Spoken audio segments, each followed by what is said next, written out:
میں جب کہ دختر شبیر مر گئی، زندہ میں جب کہ دختر شبیر مر گئی، دنیا سے دفعتاً سفر خلد کر گئی، کنبے کے دل پہ داغ جدائی کا دھر گئی، گل پڑ گیا حسین کی پیاری گزر گئی، گل پڑ گیا حسین کی پیاری گزر گئی، جنت بسائی چھوڑ کے دنیا کے باغ کو،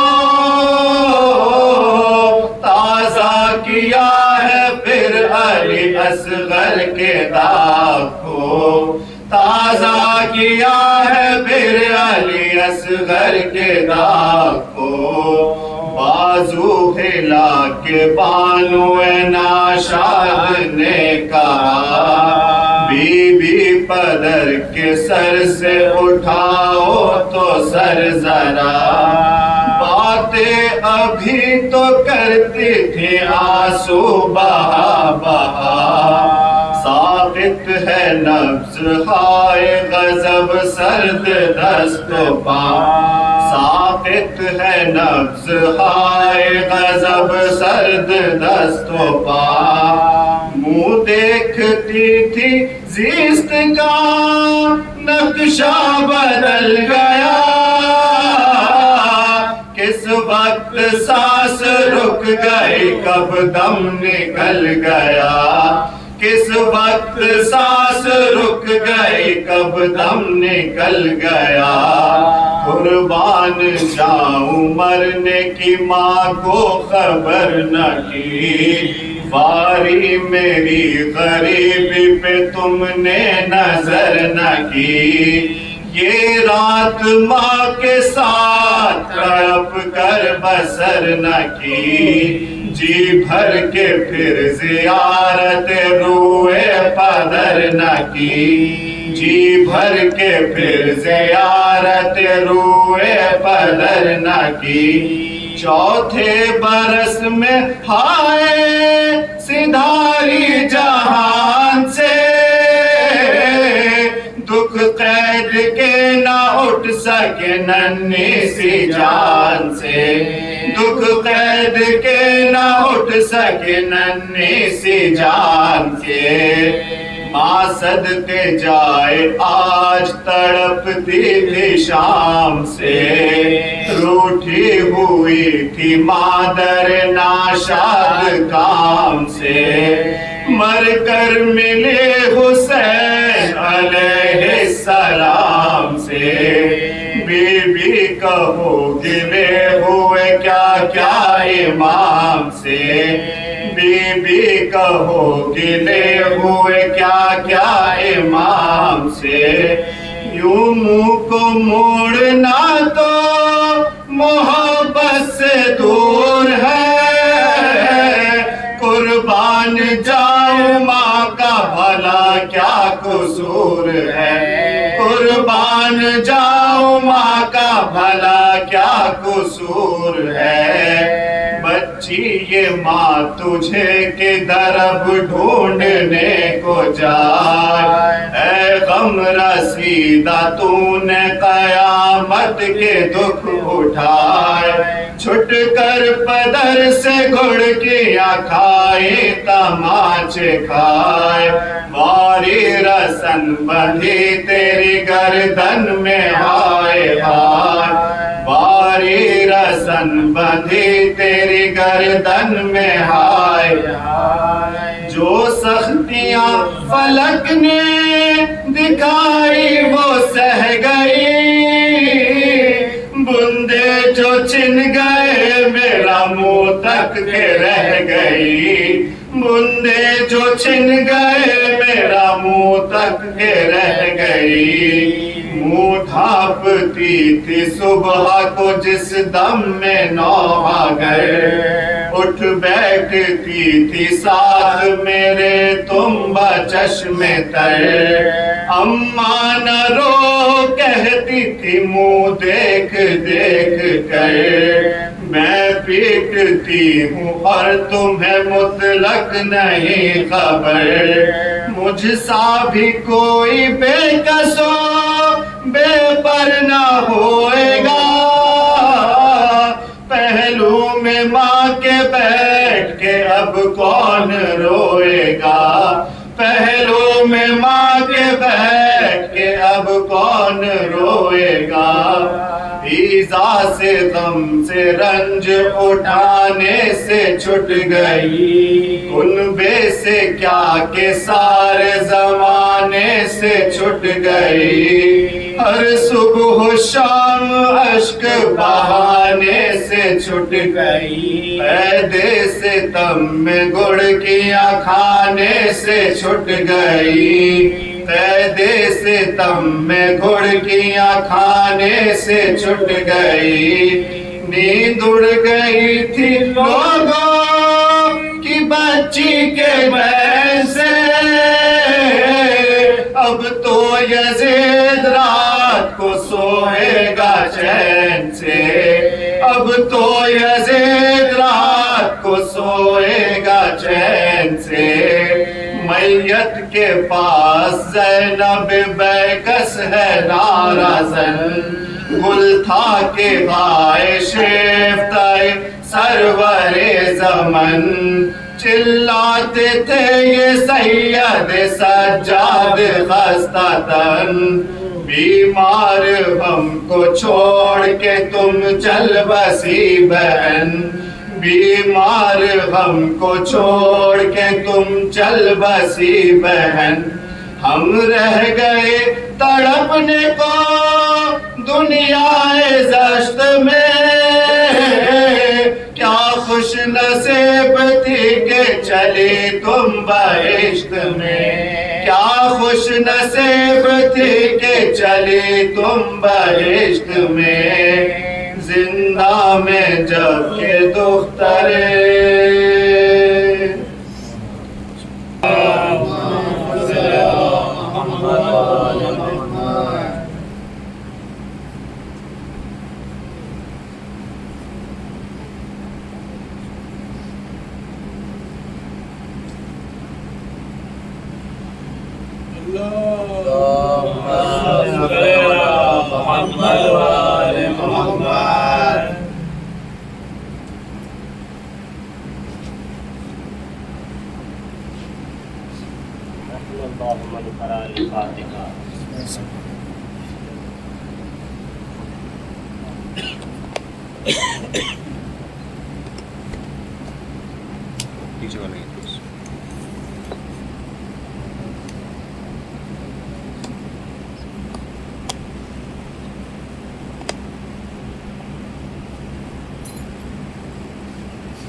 اللهم صل على محمد وآل محمد.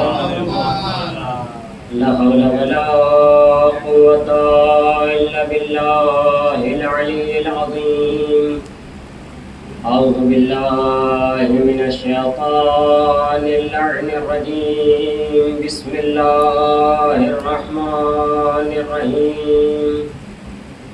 الحمد لله الذي هدانا لهذا وما كنا لنهتدي لولا أن هدانا الله لقد جاءت رسل ربنا بالحق والصلاة والسلام والتحية والإكرام على حد مولانا وحبيب طبيب قلوب نفوسنا أبي القاسم محمد.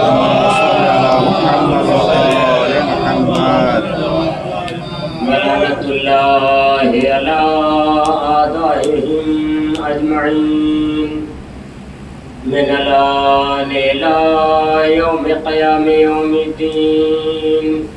أما بعد فقد قال الله سبحانه وتعالى في كتابه الأعلى بسم اللہ الرحمن الرحیم ان الدین عند اللہ الاسلام صلوات اللهم صل على محمد وآل محمد. عزیزان گرامی، خالق کائنات معبود حقیقی اپنی بابرکت اور متبرک کتاب قرآن کریم میں ارشاد فرما رہا ہے کہ اس کے نزدیک دین اسلام ہے. آپ نے اس آیہ کریمہ کے تحت مکمل خمسہ سماعت کیا اور بہت سارے نکات اس آیہ کریمہ کے ذیل میں آپ حضرات کے مقدس مطہر اور اذہان عالیہ میں یقینی طور پر محفوظ ہوں گے. خالق کائنات ساری کائنات سے کہہ رہا ہے کہ دین صرف اور صرف ایک ہی ہے. اب لوگ یہ کہتے ہیں کہ بہرحال دیگر انبیاء بھی آئے تھے، وہ بھی دین لے کر آئے تھے، تو کوئی بھی نبی مختلف دین لے کر نہیں آیا. جو نبی آئے ہیں وہ شریعتیں لے کر کے آئے ہیں. دین لے کر کے مختلف نبی نہیں آئے. دین ابتدا سے انتہا تک ایک ہی ہے. دین میں اور شریعت میں فرق یہ ہے، اگر ایک جملے میں کہا جائے کہ دین روز اول سے روز آخر تک ایک ہی رہے گا، شریعتیں بدل سکتی ہیں اور بدلی بھی ہیں. عزیزان گرامی، دین کا سلسلہ حضرت آدم علیہ السلام سے شروع ہوا اور حضرت خاتم حضرت محمد مصطفیٰ صلی اللہ علیہ وسلم دین مکمل ہو گیا. اب یہ دین مکمل ہو گیا. اب اس دین اسلام میں کسی طرح کی کمی اور زیادتی نہیں ہوگی، کوئی اضافہ نہیں ہوگا، کوئی کمی نہیں ہوگی. دین کو لے کر کے آخر میں جو دین کا اعلان کیا وہ آخری نبی نے اسلام کا بہت اچھے انداز میں اعلان کیا اور اظہار کیا، اور اپنے آخری نبی ہونے کا بھی اعلان کیا اور بار بار کہا کہ میرے بعد کوئی نبی نہیں آئے گا. دین یہیں پر مکمل ہو گیا. اب نبوت کے بعد جو آغاز ہوتا ہے تو سلسلہ امامت کا آغاز ہوا. جب امامت کا آغاز ہوا تو تمام افراد جانتے ہیں کہ پہلے امام امیر کائنات حضرت علی بن ابی طالب علیہ السلام اور ان کے بعد 11 ائمہ ہیں. عزیزوں، ائمہ کے سلسلے میں جو گفتگو ہوتی ہے اور اہل بیت اطہار کے سلسلے میں خصوصی طور پہ 12 اماموں کے سلسلے سے جو گفتگو ہوتی ہے تو کئی مرتبہ میں نے عرض کیا ہے کہ عام طور سے 2-4 ائمہ ایسے ہیں کہ جن کے سلسلے سے طویل گفتگو ہوتی ہے. لیکن ابھی جو ایام گزرے ہیں اور خاص طور سے کل کا دن جو گزرا ہے تو وہ دن بہرحال نسبت دیا جاتا ہے 8ویں امام حضرت امام علی رضا علیہ السلام سے. آپ کی شہادت کا دن بہرحال ایک روایت کے بقول کہا جاتا ہے کہ گزشتہ ایام آپ کی شہادت کے ایام تھے، آپ کی شہادت کے دن تھے، اور بہرحال جگہ جگہ اسی سلسلے سے تابوت وغیرہ بھی برآمد ہوتے ہیں، مجالس ہوتی ہیں. تو آج جو ذکر کرنا مقصود ہے وہ امامت کی کڑی کے 8ویں سلسلے کا ذکر کرنا مقصود ہے مختصر سے وقت میں، کہ آپ جو ہے وہ پیغمبر کے بعد دین کو بہرحال پھیلا رہے ہیں اور دین کو مستحکم، محکم اور مضبوطی عطا کر رہے ہیں.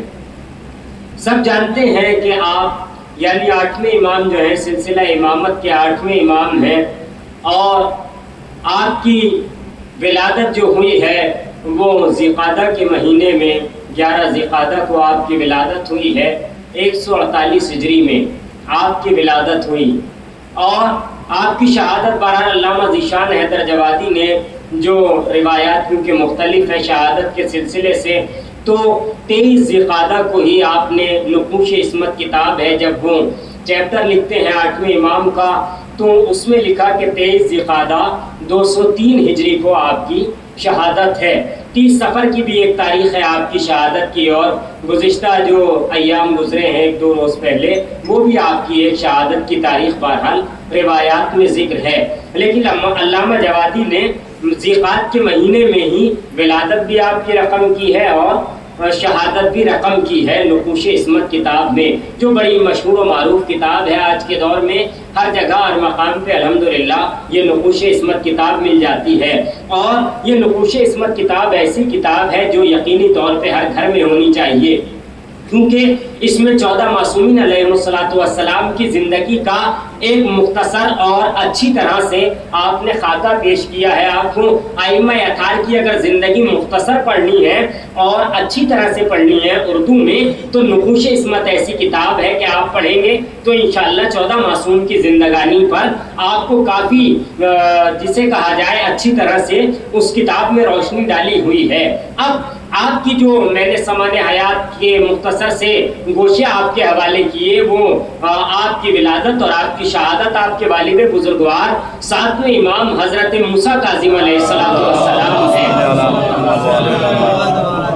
اور آپ کی والدہ ماجدہ کا نام جو تاریخ میں بہت سارے اسماء رقم ہیں، اور نجمہ خاتون تکتم ہے، اور اس کے علاوہ سقرہ ہے، شورہ ہے، اور بھی آپ کے اسماء تاریخ میں رقم ہیں، کیونکہ بہرحال آپ کی والدہ ماجدہ جو ہیں وہ ایک کنیز ہیں جنہیں مغرب سے قافلہ آیا تھا تو امام نے 7ویں امام نے انہیں وہاں سے خریدا تھا، اور کیونکہ ائمہ اطہار کی زیادہ تر ائمہ کی جو مائیں ہیں وہ عام طور سے کنیزیں ہی ہیں، اور ائمہ کی جو مائیں ہیں وہ سوال بھی ہوتا ہے کہ کون کون سے ائمہ کی ماں جو ہے سادات سے ہیں، یا کون سے امام جو ہے وہ نجیب الطرفین ہیں، دونوں طرف سے ہاشمی ہیں۔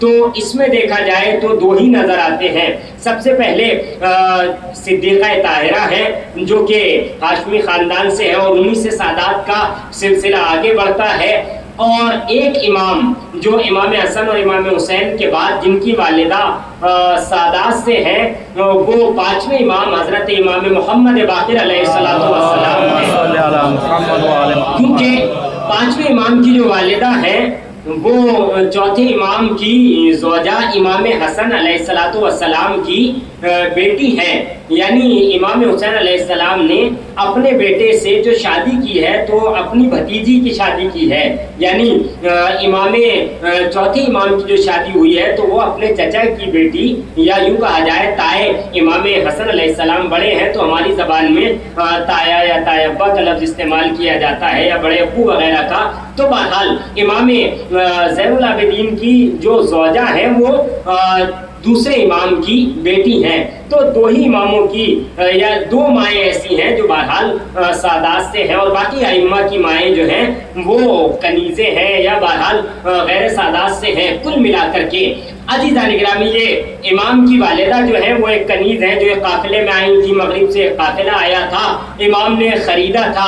امام جب خود خریدنے گئے تھے، یعنی 7ویں امام جب خریدنے گئے تو ان کو دیا بھی نہیں تھا اس کنیز کو، یعنی یہ جو 8ویں امام کی والدہ ہے جنہیں نجمہ یا تکتم کے نام سے زیادہ جانا جاتا ہے، امام نے پھر اپنے ایک غلام کو بھیجا جو کہ ان کو خرید کر کے لائے تھے۔ بہرحال کیونکہ یہ آپ کی 8ویں امام کی والدہ جو ہے یہ قافلے میں آئی تھی، ان کو دیا بھی نہیں جا رہا تھا، 7ویں امام کو یہ وجہ یہ بتائی تھی کہ یہ مریضہ ہیں، بیمار ہیں، لیکن بہرحال امام کو پہلے سے ہی معلوم تھا کہ اسی خاتون سے ایک امام کی ولادت ہوگی، اسی خاتون کے بطن سے، تو امام نے اپنے غلام کو بھیجا۔ اب امام کے غلام گئے اور امام نے یہ بھی بتا دیا تھا کتنی قیمت میں وہ تمہیں ادا کرے گا، اور جتنی قیمت میں وہ کہے اس سے ذرا بھی، جسے ہماری زبان میں کہتے ہیں سودے بازی کرنا، کم زیادہ کرنا، تو بہرحال اس طرح کا کوئی سوال نہ کرنا، وہ تم سے اتنے پیسے کہے گا، اتنے دینار کہے گا، اتنے دینار میں ہی تم اس کنیز کو خرید لینا۔ بہرحال وہ خرید کر کے امام کے گھر میں لے کر کے آئے۔ امام کی والدہ نے بہرحال پھر کہا کہ آپ یعنی 7ویں امام سے کہا کہ آپ ان سے عقد کر لیجئے۔ پھر 8ویں امام کی ولادت ہوئی۔ اب یہ آگے بڑھتی چلی جاتی ہے بات، تو امام کی یعنی 8ویں امام کی ولادت جو ہوئی ہے وہ ہوئی ہے مدینہ منورہ میں ہی آپ کی ولادت ہوئی ہے۔ اور آپ کے دور میں جو بادشاہ رہے ہیں تو کئی بادشاہ 8ویں امام کے دور میں رہے ہیں، لیکن آخر میں جو بادشاہ رہے ہیں وہ مامون اور امین آپ کے دور میں بادشاہ رہے ہیں۔ خاص طور سے جب آپ کی امامت کا زمانہ آیا، امامت ظاہری کا، جو 8ویں امام کی امامت ظاہری کا زمانہ ہے وہ 20 سال بنتا ہے 203 ہجری تک، اور اس سے پہلے آپ کی جو مکمل امامت ظاہری کا آپ کے والد بزرگوار کے بعد زمانہ ہے وہ 20 سال کا زمانہ ہے۔ اور 8ویں امام کے دادا یعنی چھٹے امام، جو کہ امام کی ولادت سے تقریباً 15 روز پہلے ہی آپ کی چھٹے امام کی شہادت واقع ہوئی ہے۔ اور 8ویں امام کے لیے خود چھٹے امام یہ فرماتے ہیں کہ میرا دل چاہتا تھا اور میں دیکھنا چاہتا تھا، ان کے زمانے کو در کرنا چاہتا تھا۔ اور 7ویں امام سے ایک جملہ چھٹے امام نے یہ کہا تھا کہ آپ کے یہاں ایک فرزند ہوگا جو بڑا عظیم مرتبے والا ہوگا اور اس کا لقب عالم آل محمد ہوگا۔ آپ جانتے ہیں عزیزان گرامی، عالم آل محمد کسی امام کا لقب نہیں ہے، 8ویں امام کا بڑا مشہور لقب ہے عالم آل محمد۔ اس آپ خاندان میں دیکھیں کون عالم نہیں ہے، سب کے سب بے نظیر عالم ہے، بے مثال عالم ہے، لیکن ایسے ایسے علماء کے اندر اگر کسی کو عالم آل محمد کہا جاتا ہے تو وہ 8ویں امام حضرت امام علی رضا علیہ الصلوۃ والسلام کی ذات مقدس ہے۔ اور عزیزان گرامی، 8ویں امام کے بہت سارے بھائی ہیں، بہت سارے بہنیں، یہاں تک کہ آپ کے روایات میں جو بھائی نقل ہوئے ہیں وہ 17 بھائی، یعنی آپ کو اگر مکمل دیکھا جائے تو 18 بھائی تک روایات میں 8ویں امام کے نقل ہوئے ہیں کہ آپ 18 بھائی ہیں اور آپ کی اور بھی بہنیں ہیں 8ویں امام کی، جن میں سب سے مشہور جو آپ کی ایک بہن ہے فاطمہ معصومہ، جن کا قم مقدس میں مزار مقدس موجود ہے اور سب جانتے ہیں جنہیں معصومہ قم کے نام سے جانا جاتا ہے، بڑی مشہور و معروف آپ کی ہستی ہے، اور قم میں آپ کی زیارت گاہ ہے، یعنی 8ویں امام کی بہن کا جو روضہ ہے وہ قم مقدس میں ہے۔ اب قم میں کیوں ہے اس کی بھی بہرحال وجہ ہے کہ وہ اپنے بھائی کے پاس آ رہی تھی ملنے کے لیے، طوس جانے کے لیے، مشہد جانے کے لیے، کیونکہ 8ویں امام کا روضہ طوس میں مشہد میں موجود ہے۔ اور آپ دیکھیے سارے ائمہ ایک امام کا لقب بہرحال جو میں مصائب کے سلسلے میں پیش کروں گا، بڑا مشہور لقب 8ویں امام کا جو غریب الغربا ہے، یہ بڑا مشہور لقب ہے۔ زیارات میں بھی آپ کم سے کم 3-4 مرتبہ، ایک دن میں 5 مرتبہ آپ اس غریب الغربا کے لقب کو یاد کرتے ہیں۔ اور اس کے علاوہ آپ کا ایک لقب ضامن آہو بھی ہے، یعنی ہرن کا ضامن، وہ واقعہ بڑا مشہور و معروف ہے کہ ہرنی کا بچہ والا اس نے دودھ پلایا، وہ سب واقعہ آپ کا سنا ہوا ہے۔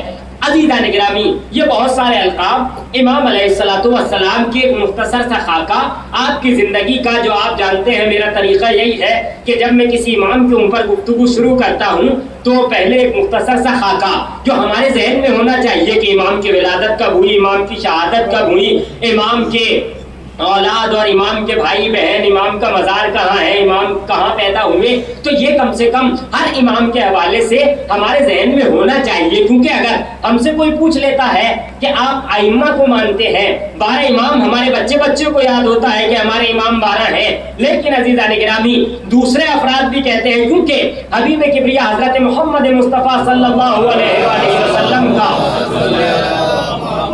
یہ فرمان ہے، اور یہ بخاری، ترمذی اور دوسری کتابوں میں بھی درج ہے کہ آپ نے یہ فرمایا ہے کہ میرے جانشین 12 ہوں گے، یہ آپ نے ارشاد فرمایا ہے اللہ کے حبیب نے۔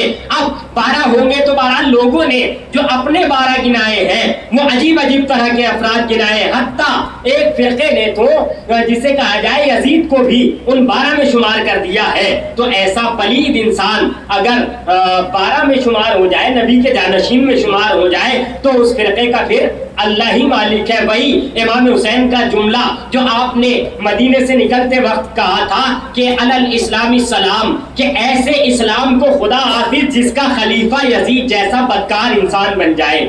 تو ایسا اسلام کا کوئی فائدہ نہیں ہونے والا ہے۔ لہٰذا ہمیں کم سے کم اپنے ائمہ کے نام کے ساتھ ساتھ ان کی مختصر سی تو کم سے کم سوال حیات معلوم ہی ہونا چاہیے، یہ ہمارا فریضہ بنتا ہے۔ اب عزیزوں، یہ امام جن کی ولادت ہوئی، اب یہ امام کا جو لقب ہے عزیزان گرامی، یہ بہت سارے القاب، ایک آدھ لقب تو ایسا ہے جو حبیب کبریا دے کر کے گئے ہیں، ہر امام کے نام بتا کر کے گئے ہیں۔ بخاری میں بھی پہلے والی اگر آپ دیکھیں اٹھا کر کے جو پرانی جلدیں ہیں ابتدا کی، ان میں دیکھیں تو سارے کے سارے ائمہ کے پیغمبر کے جانشین جتنے ہیں 12 کے 12 سب کے نام کے ساتھ حبیب کبریا نے بتایا ہے کہ کون کون میرا جانشین ہوگا، اور ایسے ہی نہیں کہ خالی نام بتا دیے بلکہ اس اعتبار سے بتایا ہے کہ پہلا یہ ہے، دوسرا یہ، تیسرا یہ، یہاں تک 12 آپ نے بتائے ہیں کہ اس طرح سے ہوگا۔ اب عزیزوں، جب ہمارے 8ویں امام کی ولادت ہوئی تو بہرحال مدینے میں ہی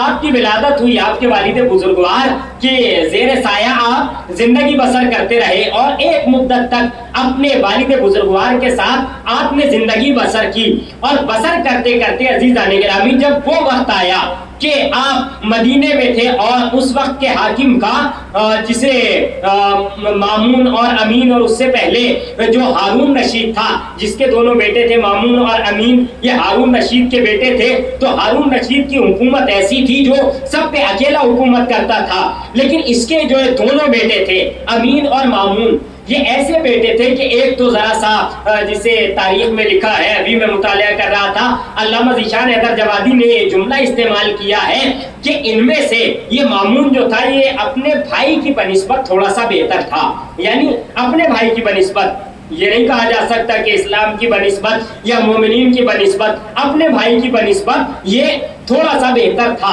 کیونکہ وہ امین جو تھا وہ زیادہ عیاش تھا، وہ زیادہ جسے کہا جائے بدماش قسم کا انسان تھا۔ اب اس نے چاہتا کیا تھا، کیونکہ مامون رشید اور امین یہ جو تھا اور اس کا والد جو تھا، وہ والد یہ چاہتے تھے ان دونوں بیٹوں کے کہ میں اپنا جانشین جو بناؤں تو مامون کو بناؤں، لیکن امین جو تھا وہ یہ چاہتا تھا کہ مجھے اپنا جانشین بنائے، ہارون یعنی اس کا باپ مجھے اپنا جانشین بنائے۔ اب یہ دونوں بیٹے آپس میں جھگڑ رہے تھے، کیونکہ وہ کہہ رہا تھا مجھے ملنی چاہیے اپنے باپ کے بعد، وہ دوسرا کہہ رہا تھا مجھے ملنی چاہیے۔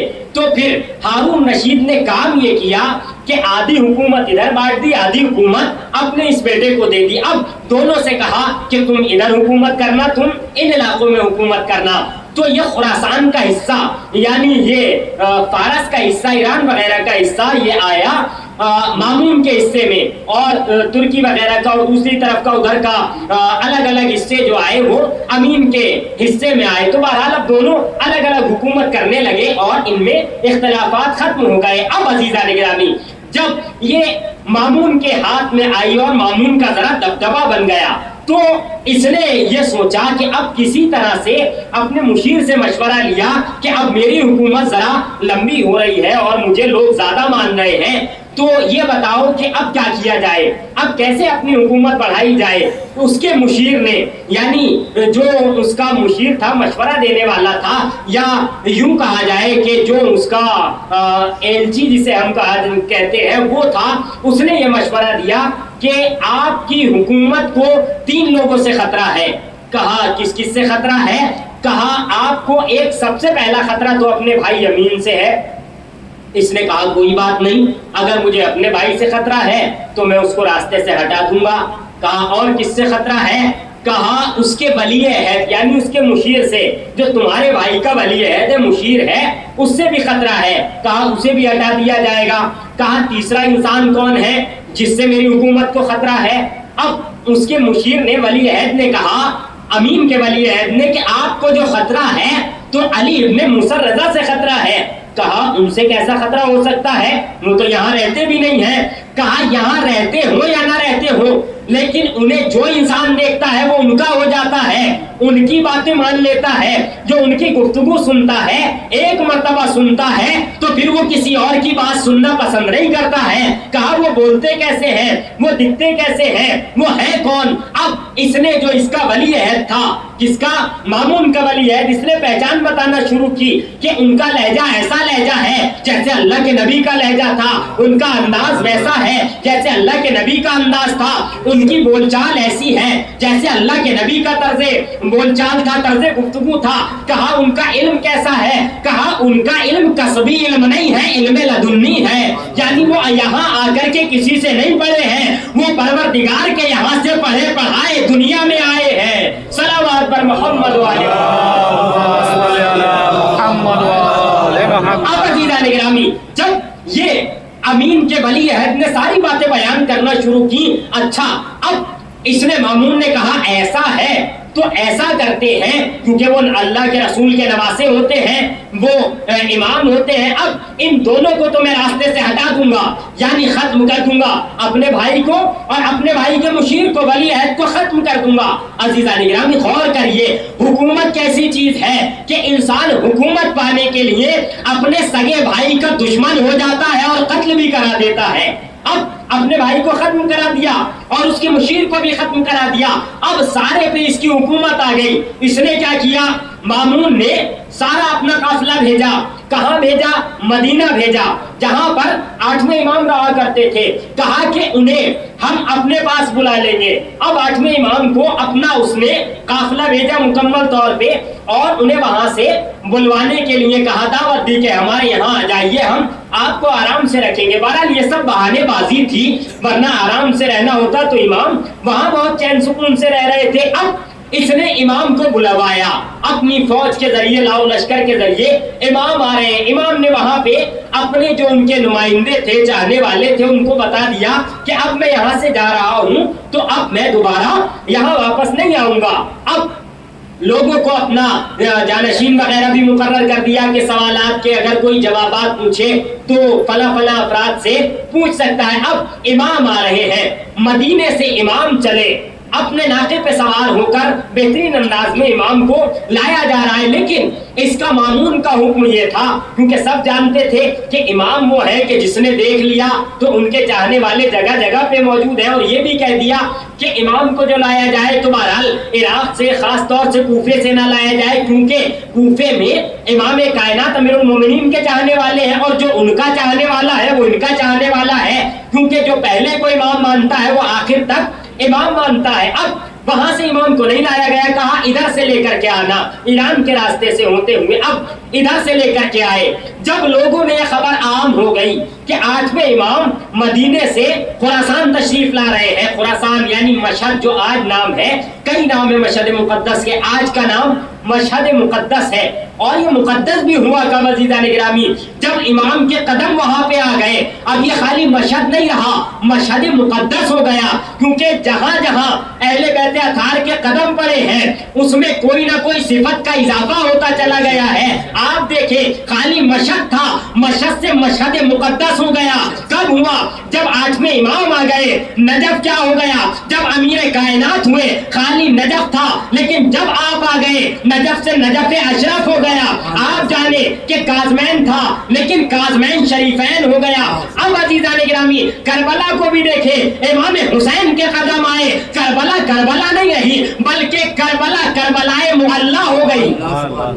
دو ہی تو معلی ہے عزیز، دو ہی معلی ہے، ایک معلی عرش معلی، دوسرا معلی کربلائے معلی۔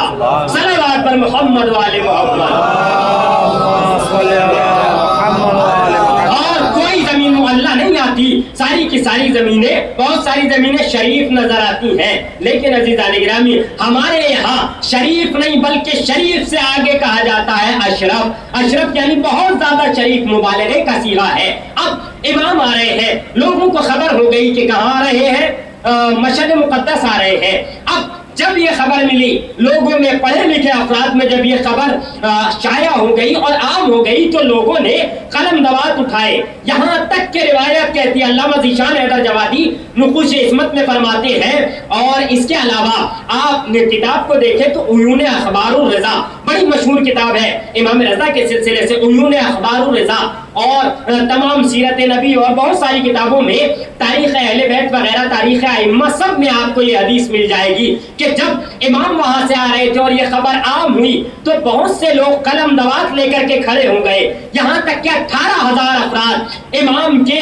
کہ امام آئیں گے تو ہم ان سے کوئی نہ کوئی بات پوچھیں گے، کوئی نہ کوئی ان سے حدیث پوچھیں گے۔ اب جب امام آ رہے ہیں، امام کیسے آ رہے ہیں؟ بڑی شان و شوکت سے، لیکن محمل میں آ رہے ہیں آپ کو یہاں تک کہ اس کا حکم تھا حاکم کا کہ یہ محمل بند کر لی جائے، کوئی دیکھے نہ کہ امام آ رہے ہیں۔ مگر ایک مقام پر جب امام آئے، خراسان کے راستے میں بہت سارا علماء کا مجمع، امام کے چاہنے والوں کا، پڑھے لکھے افراد کا مجمع تھا، کہا ہم مولا سے کوئی نہ کوئی حدیث پوچھنا چاہتے ہیں۔ اب امام نے ایک حدیث ارشاد فرمائی، جب وہاں پہ پہنچ گئے اور اس حدیث کو، بڑی مشہور و معروف حدیث ہے، اس حدیث کا نام ہے سلسلۃ الذہب۔ آپ جانتے ہیں پڑھے لکھے افراد الحمدللہ، اس کا نام ہے سلسلۃ الذہب، یعنی سونے والا چاندی والا سلسلہ جسے کہا جاتا ہے ذہب اور فضہ، سونا اور چاندی کو کہا جاتا ہے، ذہب کہا جاتا ہے سونے کو اور فضہ کہا جاتا ہے چاندی کو، جناب فضہ آپ سب جانتے ہیں۔ تو امام نے ایک حدیث ارشاد فرمائی، اس حدیث کو سلسلۃ الذہب اس لیے کہا جاتا ہے کہ عزیزان گرامی تمام تر حدیث وہ ہے کہ جس میں کوئی نہ کوئی غیر معصوم موجود ہے، یعنی میں نے سنی فلاں سے، فلاں نے سنی فلاں سے، فلاں نے سنی فلاں سے، حتیٰ کہ نبی تک یا امام تک پہنچ جاتی ہے۔ لیکن سلسلۃ الذہب والی حدیث وہ حدیث ہے کہ جس میں کوئی بھی غیر معصوم نہیں ہے۔ آج میں امام نے فرمایا میں نے سنی اپنے بابا ساتویں امام سے، ساتویں امام نے اپنے چھٹے امام سے، چھٹے نے پانچویں سے، پانچویں نے سنی چوتھے سے، چوتھے نے تیسرے سے، تیسرے نے دوسرے سے، دوسرے نے پہلے سے، اور پہلے نے حدیث حبیب کبریا سے۔ اب عزیزان گرامی یہ اتنا مضبوط جسے کہا جائے سلسلہ ہے کہ امام شافعی اس سلسلے کے متعلق فرماتے ہیں کہ اگر اس سلسلہ ذہب کا سلسلہ، اس حدیث سلسلۃ الذہب کا سلسلہ کسی بیمار کے اوپر پڑھ دیا جائے تو پروردگار اسے شفائے کاملہ عنایت فرمائے گا۔ یہ امام شافعی کا قول ہے، کسی اور کا نہیں ہے عزیزان گرامی۔ اب وہ حدیث کیا ہے؟ اب جب امام آ گئے لوگوں نے اصرار کیا کہ مولا ہمیں کوئی نہ کوئی حدیث بیان فرمائیے۔ مولا نے حدیث بیان فرمائی۔ مولا فرماتے ہیں بسم اللہ الرحمن الرحیم کہ کلمۃ لا الہ الا اللہ حسنی فمن دخل فی حسنی فقد امن من عذابی۔ اب جب امام نے یہ کہا، اس کا ترجمہ یہ ہے، امام فرماتے ہیں کلمۃ لا الہ الا اللہ حسنی، پروردگار عالم یہ کہتا ہے کہ لا الہ الا اللہ کہنا میرا قلعہ ہے، یعنی پروردگار عالم کا قلعہ ہے۔ جب انسان لا الہ الا اللہ کہہ دیتا ہے تو وہ پروردگار کے قلعے میں داخل ہو جاتا ہے۔ کلمۃ لا الہ الا اللہ حسنی فمن دخل فی حسنی، اور جس نے کلمہ لا الہ الا اللہ کہہ کے اس قلعے میں داخل ہو گیا، فقد امن من عذابی، تو وہ میرے عذاب سے امان پا جائے گا۔ یعنی جو ایک مرتبہ لا الہ الا اللہ کہہ دے گا، پروردگار یہ کہتا ہے میں اس پر عذاب نازل نہیں کروں گا۔ اب امام نے یہ فرما دیا۔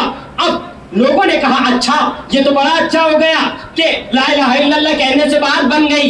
اپنے تک سوچا کہ خالی لا الہ الا اللہ کا اقرار کر لو، بات بن گئی۔ لیکن عزیزان گرامی ابھی امام کچھ دور کچھ قدم چلے ہی تھے کہ اپنے ناقے سے امام نے پھر سر کو نکالا اور پھر اگلا جملہ ارشاد فرمایا جو اس حدیث کو مکمل کرتا ہے۔ مولا فرماتے ہیں کلمۃ لا الہ الا اللہ حسنی فمن دخل فی حسنی فقد امن من عذابی۔ پھر فرمایا وانا من شروطہا، بے شرطہا و شروطہا، لیکن کلمہ لا الہ الا اللہ پڑھنا تمام شرطوں کے ساتھ ہے، اور اس کی شرط یہ ہے کہ اس کلمے کی شرطوں میں سے پہلی شرط میں بھی ہوں، یعنی اگر میری ولایت کا اقرار نہیں کیا تو لا الہ الا اللہ کا کوئی فائدہ نہیں ہونے والا ہے۔ صلوات پر محمد و آل محمد۔ عزیزو امام نے بتایا کہ کلمہ لا الہ الا اللہ کی شرطوں کے ساتھ اس کی بہت ساری شرطیں ہیں، بے شرطہا و شروطہا و انا من شروطہا، اپنے آپ کو اس کی شرائط میں سے ایک شرط بتایا۔ اس کا مطلب یہ ہے لا الہ الا اللہ کہنا خالی ایسے ہی نہیں ہے کہ لا الہ الا اللہ کہہ لیا، بہت ساری شرطوں کے ساتھ ہے۔ جیسے میں نے شاید کسی مقام پہ پہلے بھی عرض کیا ہے کہ دین جو ہے وہ ان الدین عند اللہ الاسلام، اللہ کے نزدیک دین اسلام ہے. اب پھر دوسری آیت انسان پڑھ دیتا ہے کہ وہ والی آیت جو ہے کہ لا اکراہ فی الدین، دین میں کوئی زور زبردستی نہیں ہے، کوئی جبر نہیں ہے. ہاں بھائی ٹھیک ہے، صاف صاف آیت کہہ رہی ہے کہ دین میں کوئی زور زبردستی نہیں ہے، دین میں کوئی جبر نہیں ہے. اب عزیزان گرامی واضح باسی بات یہ ہے کہ اگر انسان کوئی کورس کرنا چاہ رہا ہے، مثال کے طور پر انسان جسے کہا جائے کوئی ڈپلوما کرنا چاہ رہا ہے یا کوئی میڈیا کا کورس کرنا چاہ رہا ہے یا کوئی بھی کورس کرنا چاہ رہا ہے، اب اس نے ابھی انٹر پاس کیا ہے، 12واں پاس کیا ہے، اب اس کے بعد ہی تو آگے کی منزل بڑھتی ہے. انسان یونیورسٹی میں جاتا ہے، کالج میں جاتا ہے بڑے کلاسز کے لیے. اب جب اس نے ابھی 12واں کیا ہے، اب اس کو اختیار ہے کہ اپنا یہ جو LLB مثال کے طور پہ کرنا چاہ رہا ہے، تو اب چاہے غازی آباد میں ایڈمیشن لے لے، چاہے وہ جسے کہا جائے دہلی کی کسی یونیورسٹی میں لے لے، چاہے وہ حیدرآباد میں لے لے، چاہے وہ لکھنؤ میں لے لے.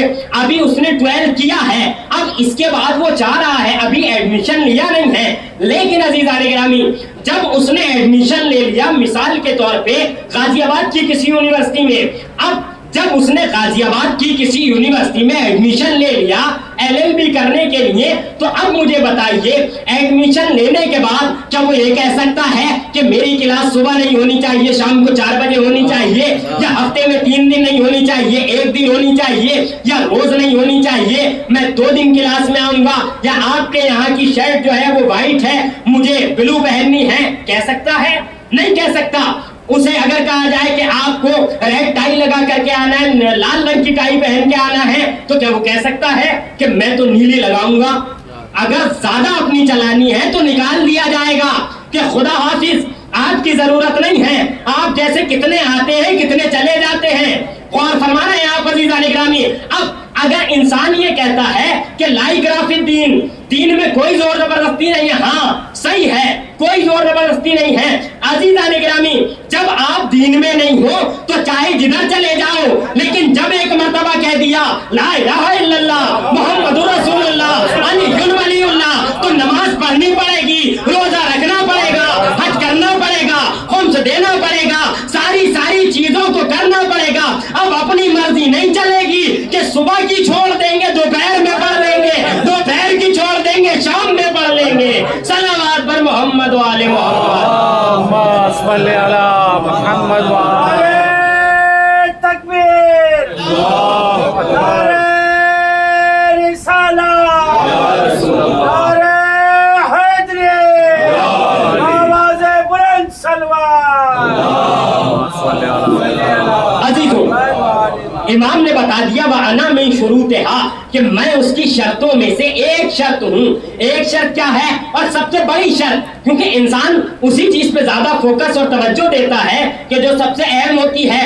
امام یہ بھی کہہ سکتے تھے کہ نماز اس کی شرطوں میں سے ہے، زکوٰۃ اس کی شرطوں میں سے ہے، قیام اس کی شرطوں میں سے ہے. لیکن عزیزان گرامی اسی سلسلے سے جب کسی نے 5ویں امام حضرت امام محمد باقر علیہ السلام سے سوال کیا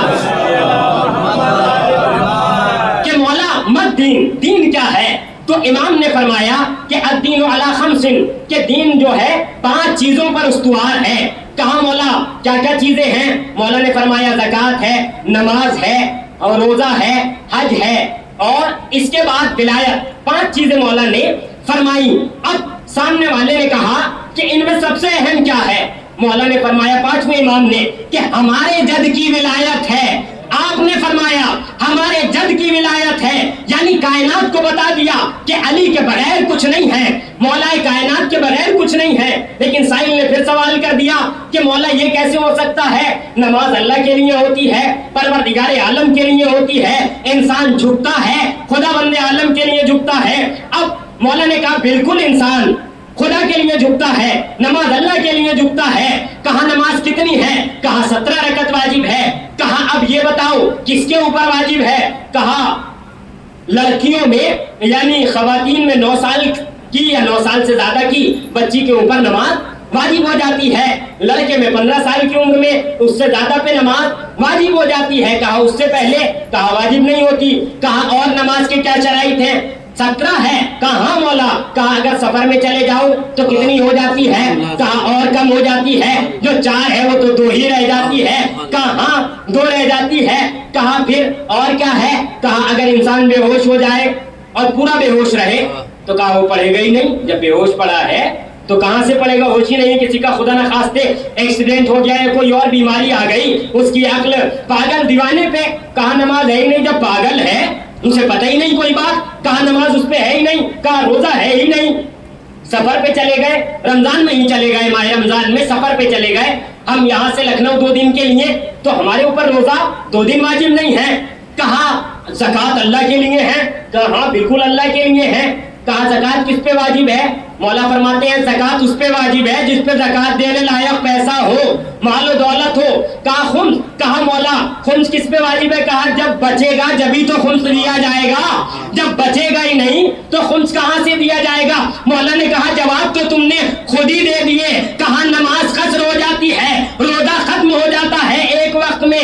حج ایسا ہوتا ہے کہ غریبوں پہ واجب نہیں ہوتا, جس کے پاس جانے کا سب کچھ ہوتا ہے اس پہ واجب ہوتا ہے. سفر میں نماز کم ہو جاتی ہے, لیکن میرے دادا علی کی ولایت ایسی ہے جو غریب پہ بھی اتنی واجب ہے, امیر پہ بھی اتنی واجب ہے, گھر پہ رہو تب بھی اتنی واجب ہے, باہر چلے جاؤ تب بھی اتنی واجب ہے, زمین پہ رہو تب بھی اتنی واجب ہے, فضاؤں میں رہو تب بھی اتنی واجب ہے. صلوات محمد والے محمد. عزیزان گرامی, اب امام کی باتوں کو دیکھیے. امام ہوتا وہی ہے جس کی ایک بات کی امام دوسرے امام کاٹے نہ.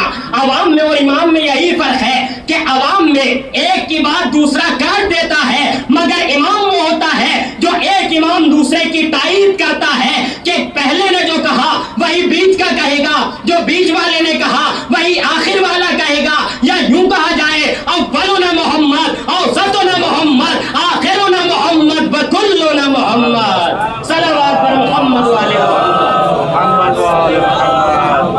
عزیزو, 8ویں امام کی تائید چھٹے بھی کر رہے ہیں, 5ویں بھی کر رہے ہیں, پہلے بھی کر رہے ہیں. اب یہ ہمارا مولا وہ مولا ہے عزیزان گرامی جنہوں نے بہت سارے معجزات دکھائے. ایک کتاب ہے معجزات آل محمد جس میں سارے ائمہ کے خاص طور سے 14 معصومین کے معجزات اس میں تحریر ہے, میرے پاس موجود ہے الحمدللہ, ابھی بھی موجود ہے. اس میں جب ہم نے امام 8ویں امام کے معجزات تقریباً اس میں 50 معجزات امام کے تحریر ہیں جو الحمدللہ میں نے تمام کا مطالعہ کر رکھا ہے. ایک معجزہ امام کا عزیزو, امام علیہ السلام کی ذات مقدس وہ ذات ہے کہ ایک شخص تھا امام کے پاس آیا, اور امام کے پاس آنے کے بعد اور ایسا شخص تھا جو واقفی ہو گیا تھا. واقفی ہمارے یہاں اگر لفظ استعمال کیا جاتا ہے واقف, واقف یعنی جانکار, کسی چیز کا جاننے والا.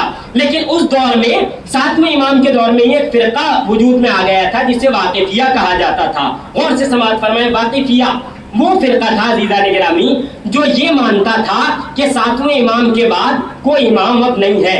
اللہ نے 7ویں امام کو اٹھا لیا ہے اور وہ اب قیامت کے دن پھر سے ظاہر ہوں گے یعنی شہادت نہیں ہوئی ہے. واقفیہ فرقہ یہ مانتا تھا. اب اس نے 8ویں امام کو امام ہی نہیں مانا.